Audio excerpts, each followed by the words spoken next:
ಶ್ರೀಕೃಷ್ಣಾಯ ನಮಃ. ವಸುದೇವಸುತಂ ದೇವಂ ಕಂಸಚಾಣೂರಮರ್ದನಂ ದೇವಕೀ ಪರಮಾನಂದಂ ಕೃಷ್ಣಂ ವಂದೇ ಜಗದ್ಗುರುಂ. ಬ್ರಹ್ಮಸ್ಥಾನ ಸರೋಜ ಮಧ್ಯವಿಲಸಚ್ಛೀತಾಂಶು ಪೀಠಸ್ಥಿತಂ ಸ್ಫೂರ್ಜತ್ಸೂರ್ಯರುಚಿಂ ವರಾಭಯಕರಂ ಕರ್ಪೂರಕುಂದೋಜ್ವಲಂ ಶ್ವೇತಸ್ರಗ್ವಸನಾನುಲೇಪನಯುತಂ ವಿದ್ಯುದ್ರುಚಾ ಕಾಂತಯಾ ಸಂಶ್ಲಿಷ್ಟಾರ್ಧತನುಂ ಪ್ರಸನ್ನವದನಂ ವಂದೇ ಗುರುಂ ಸಾದರಂ. ಶ್ರೀಗುರುಭ್ಯೋ ನಮಃ. ಲಂಬೋದರಂ ಪರಮಸುಂದರಮೇಕದಂತಂ ರಕ್ತಾಂಬರಂ ತ್ರಿನಯನಂ ಪರಮಂ ಪವಿತ್ರಂ ಉದ್ಯದ್ದಿವಾಕರಕರೋಜ್ವಲಕಾಯಕಾಂತಂ ವಿಘ್ನೇಶ್ವರಂ ಸಕಲವಿಘ್ನಹರಂ ನಮಾಮಿ. ತ್ವಾಂ ದೇವ ವಿಘ್ನಧಲನೇತಿ ಚ ಸುಂದರೇತಿ ಭಕ್ತಿಪ್ರಿಯೇತಿ ಸುಖದೇತಿ ಫಲಪ್ರದೇತಿ ವಿದ್ಯಾಪ್ರದೇತ್ಯಗಹರೇತಿ ಚ ಯೇ ಸ್ತುವಂತಿ ತೇಭ್ಯೋ ಗಣೇಶವರದೋ ಭವನಿತ್ಯಮೇವ. ಶ್ರೀಮಹಾಗಣಪತಯೇ ನಮಃ. ಯಾ ಕುಂದೇಂದು ತುಷಾರಹಾರಧವಳ ಯಾ ಶುಭ್ರವಸ್ತ್ರಾವೃತ ಯಾ ವೀಣಾ ವರದಂಡಮಂಡಿತಕರ ಯಾ ಶ್ವೇತಪದ್ಮಾಸನ ಯಾ ಬ್ರಹ್ಮಾಚ್ಯುತಶಂಕರಪ್ರಭೃತಿಭಿಃ ದೇವೈಃ ಸದಾ ವಂದಿತಾ ಸಾ ಮಾಂ ಪಾತು ಸರಸ್ವತೀ ಭಗವತಿ ನಿಶ್ಶೇಷಜಾಡ್ಯಾಪಃ. ಶ್ರೀ ಸರಸ್ವತ್ಯೇ ನಮಃ. ವೇದಾರ್ಥತತ್ವವಿಶದೀಕರಣೇನ ಪುಂಸಾಂ ಉಚ್ಚೈರ್ಗತಿಂ ಜಗತಿ ಯೋ ದಯಯಾ ವಿಧಾತುಂ ರಮ್ಯಾಂ ಪುರಾಣಪದವೀಂ ಪ್ರಣಿನಾಯ ತಸ್ಮೈ ಲೋಕೇಶವೈಭವಪುಷೇ ಋಷಯೇ ನಮಸ್ತಾತ್. ತಸ್ಮೈ ವ್ಯಾಸಾಯ ಮುನಯೇ ಸರ್ವಜ್ಞಾಯ ಮಹರ್ಷಯೇ ಪಾರಾಶರ್ಯಾಯ ಶಾಂತಾಯ ನಮೋ ನಾರಾಯಣಾತ್ಮನೇ. ಶ್ರೀವ್ಯಾಸಾಯ ನಮಃ. ನಾರಾಯಣಂ ನಮಸ್ಕೃತ್ಯ ನರಂ ಚೈವ ನರೋತ್ತಮಂ ದೇವೀಂ ಸರಸ್ವತೀಂ ವ್ಯಾಸಂ ತತೋ ಜಯಮುದೀರಯೇತ್. ಕನಕರುಚಿದುಕೂಲಃ ಕುಂಡಲೋಲ್ಲಾಸಿಗಲ್ಲಃ ಶಮಿತಭುವನಭಾರಃ ಕೋಪಿ ಲೀಲಾವತಾರಃ ತ್ರಿಭುವನಸುಖಕಾರಿ ಶೇಷಶಾಯೀ ಮುಕುಂದೋ ಪರಿಕಲಿತರಮಾಂಗೋ ಮಂಗಲಂ ನಸ್ತನೋತು. ನಮಾಮಿ ಗೋವಿಂದಪದಾರವಿಂದಂ ಸದೇಂದಿರಾನಂದನಮುತ್ತಮಾಡ್ಯಂ ಜಗಜ್ಜನಾನಾಂ ಹೃದಿ ಸನ್ನಿವಿಷ್ಟಂ ಮಹಾಜನೈಕಾಯನಮುತ್ತಮೋತ್ತಮಂ. ನಮಸ್ತೆ ಚಕ್ರಹಸ್ತಾಯ ಶಾಂಗಹಸ್ತಾಯ ತೇ ನಮಃ. ನಂದಹಸ್ತಾಯ ತೇ ವಿಷ್ಣೋ ಶಂಖಹಸ್ತಾಯ ತೇ ನಮಃ. ಓಂ ನಮೋ ವಾಸುದೇವಾಯ ನಮಃ ಸಂಕರ್ಷಣಾಯ ಚ ಪ್ರದ್ಯುಮ್ನಾಯ ನಮಸ್ತುಭ್ಯಂ ಅನಿರುದ್ಧಾಯ ತೇ ನಮಃ. ದಂಷ್ಟ್ರಾಗ್ರೇಣೋ ಧೃತಾ ಗೌರು ದಧಿಪರಿವೃತಾ ಪರ್ವತೈರ್ನಿಮ್ನಗಾಭಿಃ ಸಾಕಂ ಮೃತ್ಪಿಂಡವದ್ಬೃಹದುರ್ವಪುಷಾನಂತರೂಪೇಣ ಯೇನ ಸೋಯಂ ಕಂಸಾಸುರಾರಿರ್ಮುರನರಕದಶಾಸ್ಯಾಂತಕೃತ್ಸರ್ವಸಂಸ್ಥಃ ಕೃಷ್ಣೋ ವಿಷ್ಣುಃಸುರೇಶೋ ನುದತು ಮಮ ರಿಪೂನ್ ಆದಿದೇವೋ ವರಾಹಃ. ನಮಸ್ತಸ್ಮೈ ವರಾಹಾಯ ಲೀಲಯೋದ್ಧರತೆ ಮಹೀಂ ಖುರಮಧ್ಯಗತೋ ಯಸ್ಯ ಮೇರುಖಣಖಣಾಯತೆ. ಶ್ರೀ ವರಾಹಮೂರ್ತಯೇ ನಮಃ. ಪ್ರಿಯ ಬಾಂಧವರೇ, ನಮ್ಮ ಈ ಶ್ರೀ ಲಾಲೀಕೃಷ್ಣ ಚಾನಲ್ಗೆ ಸ್ವಾಗತ. ಇಂದಿನ ವಿಡಿಯೋದಲ್ಲಿ ನಾವು ಶ್ರೀ ವರಾಹ ಮಹಾಪುರಾಣದ 77ನೆಯ ಅಧ್ಯಾಯವಾದ ಮೇರು ಪರ್ವತದ ಅದರ ಉಪಪರ್ವತಗಳ ಮತ್ತು ಭದ್ರಾಶ್ವ ಕೇತುಮಾಲಾದಿ ವರ್ಷಗಳ ವರ್ಣನೆಯ ವಿಚಾರ ಮಾಡೋಣ. ಶ್ರೀಕೃಷ್ಣಾಯ ನಮಃ. ರುದ್ರನು ಹೇಳುತ್ತಾನೆ, ಭೂಪದ್ಮ ಕರ್ಣಿಕೆಯ ಮೂಲವು ಮೇರುವಿನ ಮಧ್ಯವೆನಿಸುವುದು. ಅದು ಅಳತೆಯಲ್ಲಿ 1000 ಯೋಜನವೆಂದು ಹೇಳಿದೆ. ಪರ್ವತರಾಜನಾದ ಆ ಮೇರುವಿನ ಮೂಲದ ಸುತ್ತಳತೆಯು 48,000ವೆಂದು ಹೇಳಿದೆ. ಮೇರುವಿಗೆ ಸೇರಿದ 1000 ಗಿರಿಗಳಲ್ಲಿ ಹಲವು ಹೆಚ್ಚು ಎತ್ತರವಾಗಿವೆ. ಮೇರುವಿನ 8 ದಿಕ್ಕುಗಳಲ್ಲೂ ಶುಭಕರವಾದ ಮರ್ಯಾದ ಪರ್ವತಗಳಿವೆ. ಮೇರುವಿನ ಪೂರ್ವ ದಿಕ್ಕಿನಲ್ಲಿ ಜಠರ, ದೇವಕೂಟ ಎಂಬ ಉಪಪರ್ವತಗಳಿವೆ. ವಿದ್ವಾಂಸರು ಈ ಉಪಪರ್ವತಗಳು 8 ಹೇಳುವರು. ಬ್ರಾಹ್ಮಣೋತ್ತಮರೇ, ಯಾವ ಮೇರುವನ್ನು ಕನಕ ಪರ್ವತವೆಂದು ಹೇಳಿದೆನೋ ಅದರ ದಿಕ್ಸ್ಥಾನಗಳನ್ನು ಹೇಳುತ್ತೇನೆ ಕೇಳಿ. ಸಪ್ತದ್ವೀಪಗಳಿಂದ ಕೂಡಿ ಸ್ಥಿರವಾಗಿರುವ ಭೂಮಿಯು ಅಲುಗದಿರುವಂತೆ ಮೇರುವಿನ 4 ದಿಕ್ಕುಗಳಲ್ಲೂ ಪಾದ ಪರ್ವತಗಳು 14 ಶಿಖರಗಳೂ ಇವೆ.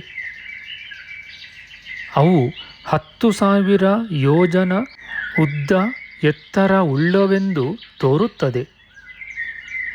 ಅವು ಇರುವ ಭೂಮಿಯು ಅರಿದಳದ ಪ್ರದೇಶಗಳಿಂದಲೂ ಮಣಿಶಿಲೆಯ ಗುಹೆಗಳಿಂದಲೂ ಕೂಡಿ ಸುವರ್ಣಮಣಿಗಳಿಂದ ಅಲಂಕೃತವಾಗಿ ಹಲವು ಸಿದ್ಧಗೃಹಗಳಿಂದಲೂ ವಿಹಾರ ಪ್ರದೇಶಗಳಿಂದಲೂ ಹೊಳೆಯುತ್ತದೆ.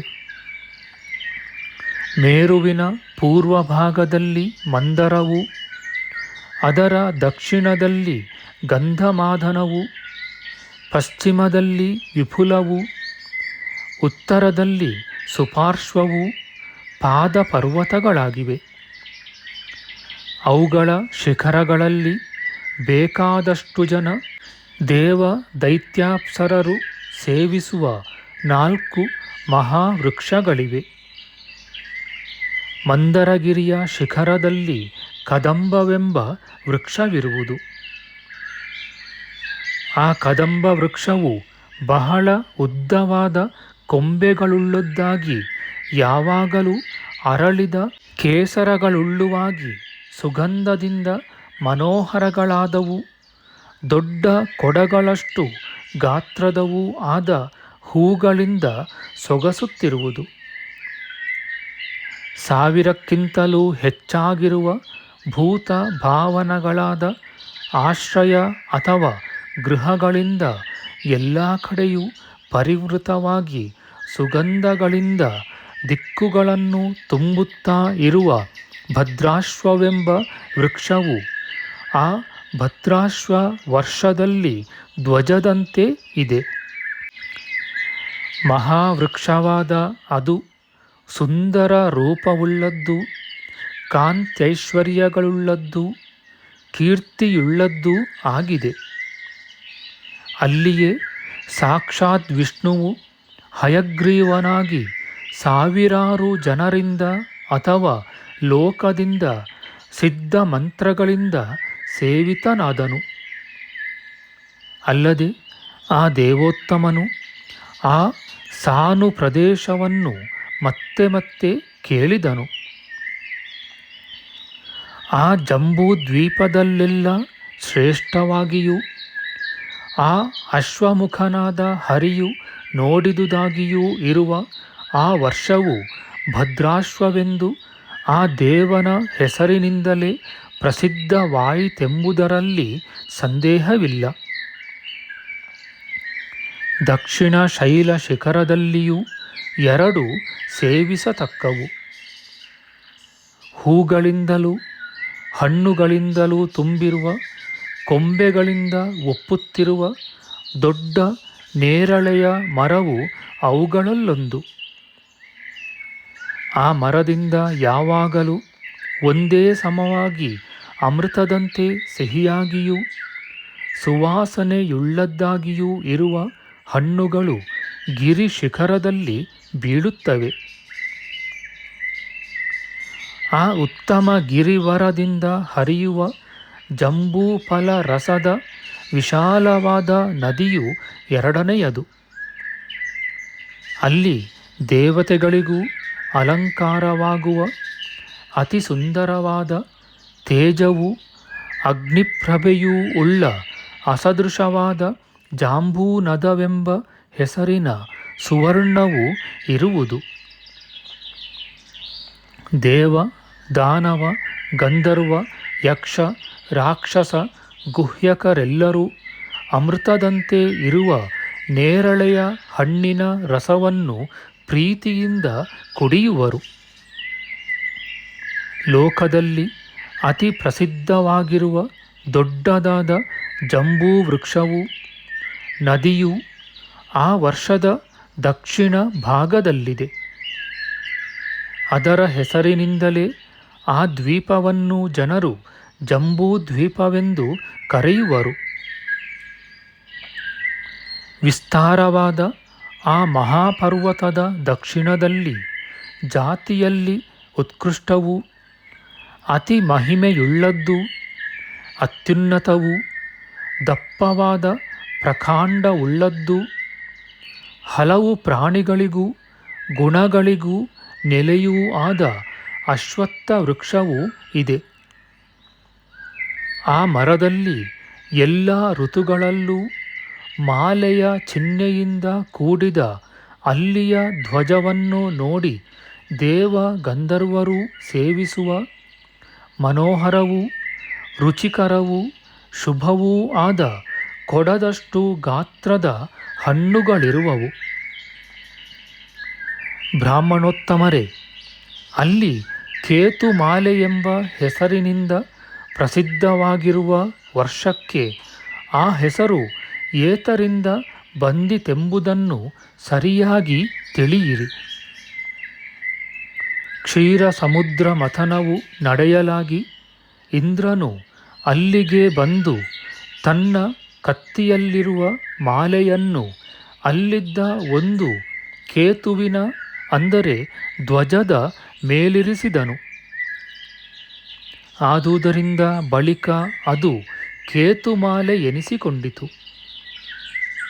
ಬಳಿಕ ಆ ಕೇತುಮಾಲೆಯ ಚಿಹ್ನೆಯುಳ್ಳ ವರ್ಷವು ಕೇತುಮಾಲೆಯೆಂದು ಪ್ರಸಿದ್ಧವಾಯಿತು.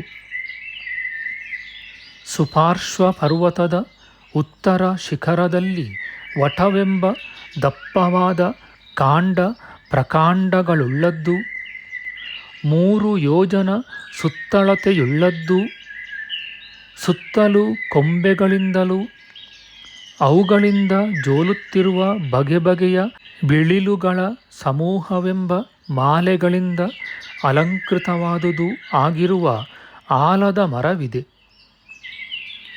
ಅದು ದೊಡ್ಡದಾದ ಕಲಶದಂತಿರುವ ಸಿದ್ಧರು ಸೇವಿಸುವ ಬಂಗಾರದ ಬಣ್ಣದ ಹಣ್ಣುಗಳಿಂದ ಯಾವಾಗಲೂ ತುಂಬಿರುವುದು. ಈಗ ಆ ವಟವೃಕ್ಷವನ್ನು ಆಶ್ರಯಿಸಿ ಅದನ್ನು ಪ್ರಕಾಶಪಡಿಸಿರುವವರು ಬ್ರಹ್ಮನ ಮಾನಸಪುತ್ರರು ಸನತ್ಕುಮಾರನ ತಮ್ಮಂದಿರೂ ಆದ ಸನತ್ಸುಜಾತಾದಿಗಳು. ಅಲ್ಲಿ ಕುರುಗಳೆಂದು ಪ್ರಸಿದ್ಧರಾದ ಮಹಾಭಾಗ್ಯಶಾಲಿಗಳು 7 ಜನ. ಸನಾತನರಾದ ಅವರು ತಮ್ಮ ಕಾಲವಾದ ಬಳಿಕ ಆ ಕುರುವರ್ಷದಲ್ಲಿದ್ದ ಸ್ಥಿರವಾದ ನಡತೆಯುಳ್ಳವರೂ ಕ್ಷಮಾಶೀಲರೂ ದೋಷರಹಿತರೂ ಆದ ಮಹಾತ್ಮರೇ ಮೊದಲಾದ ತಮ್ಮ ಕಡೆಯವರೆಲ್ಲರೊಂದಿಗೆ ಸ್ವರ್ಗವನ್ನು ಸೇರಿದರು. ಮಹಾತ್ಮರಾದ ಅವರ ಹೆಸರನ್ನೇ ಪಡೆದಿರುವ ವರ್ಷವು ಎಂದರೆ ಕುರುವರ್ಷವೆಂಬುದು 70. ಕುರುರಾಜರು ಯಾವಾಗಲೂ ಸ್ವರ್ಗದಲ್ಲಿ ದೇವತೆಗಳಲ್ಲಿ ಪ್ರಸಿದ್ಧರಾಗಿರುವರು. ಇತಿ ಶ್ರೀ ವರಾಹಪುರಾಣೆ ರುದ್ರಗೀತಾಸು ಭುವನಕೋಶೆ ಮೇರುವರ್ಣನಂ ನಾಮ ಸಪ್ತಸಪ್ತತಿತಮೋಧ್ಯಾಯ. ನಮ್ಮ ಮುಂದಿನ ವಿಡಿಯೋದಲ್ಲಿ ನಾವು ಶ್ರೀ ವರಾಹ ಮಹಾಪುರಾಣದ 78ನೆಯ ಅಧ್ಯಾಯವಾದ ಮಂದರಾದಿ ಪಾದ ಪರ್ವತಗಳ ಉಪಪರ್ವತ ನದಿ ಸರೋವರಾದಿಗಳ ವರ್ಣನೆಯ ವಿಚಾರ ಮಾಡೋಣ. ಆಧ್ಯಾತ್ಮಿಕ ಚರ್ಚೆ ಮತ್ತು ವಿಚಾರ ವಿನಿಮಯಕ್ಕಾಗಿ ಶುರು ಮಾಡಿದ ಈ ಚಾನಲ್ನಲ್ಲಿ ನಾವು ಅಪ್ಲೋಡ್ ಮಾಡುವ ಎಲ್ಲ ವಿಡಿಯೋಗಳನ್ನು ಸಂಪೂರ್ಣವಾಗಿ ನೋಡಿ ನಿಮ್ಮ ಸಲಹೆಗಳನ್ನು ಕಮೆಂಟ್ ಬಾಕ್ಸ್ನಲ್ಲಿ ಬರೆಯಿರಿ. ದಯವಿಟ್ಟು ಈ ಚಾನಲ್ಗೆ ಸಬ್ಸ್ಕ್ರೈಬ್ ಮಾಡಿ ಹಾಗೂ ಬೆಲ್ ಬಟನ್ ಒತ್ತಿ ನಾವು ಹಾಕುವ ಎಲ್ಲ ವಿಡಿಯೋಗಳನ್ನು ನೋಡಿ ಪ್ರೋತ್ಸಾಹಿಸಿ. ಕೃಷ್ಣಂ ನಾರಾಯಣಂ ವಂದೇ ಕೃಷ್ಣಂ ವಂದೇ ವ್ರಜಪ್ರಿಯಂ ಕೃಷ್ಣಂ ದ್ವೈಪಾಯನಂ ವಂದೇ ಕೃಷ್ಣಂ ವಂದೇ ಪೃಥಾಸುತಂ. ಶ್ರೀಕೃಷ್ಣಾಯ ನಮಃ.